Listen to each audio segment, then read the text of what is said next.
Naghahanda ang Unyong Europeo ng pagsasanay para sa magkasanib na depensa. Sa Mayo 4, magpupulong ang mga embahador ng miyembrong estado para simulan ang paghahanda ng mga patnubay kung paano kikilos kung salakay ng isang estado ng Unyong Europeo. Mahalaga ang balitang ito dahil kakaibang kilos ng Unyon kumpara sa NATO. Pero dapat pa rin mag-ingat sa pagsusuri. Ipaliwanag natin ang nangyayari nang walang sobrang sigasig o pesimismo. Ayon sa Artikulo 40.27 ng Unyong Europeo, kapag sinalakay ng armadong puwersa ang isang estado miyembro sa teritoryo nito, obligadong tumulong at sumuporta ang ibang mga estado gamit ang lahat ng kakayahan nila. Ayon sa ilang analista, mas matibay ang formulasyong ito kaysa Artikulo 5 ng NATO na nagsasabing dapat tumulong ang bawat estado sa pagtatanggol ng kaalyado sa paraang kailangan nila. Sa artikulo ng Unyong Europeo, may butas para sa mga neutral na estado na gaya ng Austria, Irlanda o Malta na pwedeng panatilihin ang patakaran ng di pakikihanay. Tinalakay ng mga lider ng Europa ang magkasanib na depensa at Sipre noong ika-23 hanggang ika-24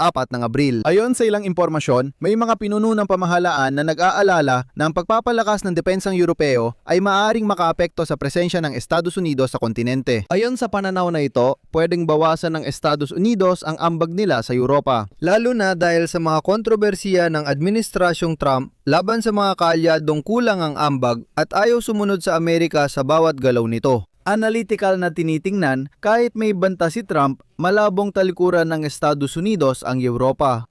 Ang paggawa nito ay mangangahulugan ng pagkawala ng kontrol sa buong kontinente na nananatiling mahalaga para sa saklaw ng impluensya ng Estados Unidos at sa kakayahan nitong magproyekto ng puwersa. Ang simulasyon sa mga susunod na araw ay layuning gumawa ng mas malinaw na plano kung sakaling may atake sa miyembrong estado. Dalawang posibilidad ang Unyong Europeo. Ang mas matapang ay unti-unting gawing alyansang militar ito na may ilang hakbang ng isinasagawa. Halimbawa nito ang paglilipat ng mga puwersang militar ng Pransya, Italia, Espanya at Gresya sa paligid ng Cyprus matapos tamaan ng 2 drone ang base militar ng Britanya sa isla. Ngayon, kumilos ang mga estado ng magkakanya-kanya dahil sa pagkakaisa ng Europa.